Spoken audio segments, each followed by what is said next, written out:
Dare 2025. 25 वर्ष माझ्यासाठी तर एवढं काही खास नव्हतं. खूप सारे अप्स अँड डाऊन्स आले, खूप साऱ्या चांगल्या वाईट गोष्टी घडल्या. चांगल्या म्हणण्यापेक्षा वाईटच गोष्टी म्हणा.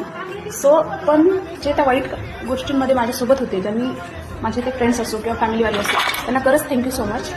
तुमच्या सपोर्टची मला खूप जास्त गरज होती.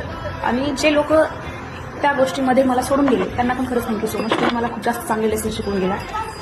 2025 सगळ्यात बेस्ट लेसन जर मी कुठला शिकली असेल तर ते म्हणजे सगळ्यांच्या पहिले स्वतःला चूज करा. कोणीही तेवढं जास्त इम्पॉर्टंट नसतं जेवढं तुम्ही इम्पॉर्टन्स त्या व्यक्तीला किंवा त्या कोणालाही कोणीही स्वतःला देत असता. आणि कोणावर डिपेंडंट राहणं किंवा कोणीतरी आपल्यासाठी काहीतरी येऊन करेल ही गोष्ट ही सगळ्यात चुकीची गोष्ट असते. कोणीही काही करत नसतं. जे काही करायचं असतं ते सगळं स्वतःला करायचं असतं. आणि एक गोष्ट मला आत्तापर्यंत असं कधीच नाही वाटायचं की देव असतो किंवा काय लोक, म्हणजे मी ऑपोज नाही करते कोणाला, पण माझा पर्सनली स्वतःचा कधी विश्वास नव्हता.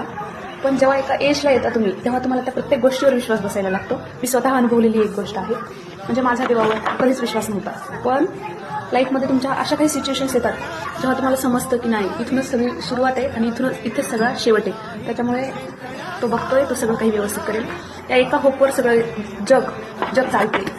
सगळ्यात बेस्ट गोष्ट म्हणजे मला रिअलायझेशन होणं आणि त्याच्यावर काम करणं ही खूप जास्त इम्पॉर्टंट गोष्ट असते. ते मला 2025ने शिकवलं.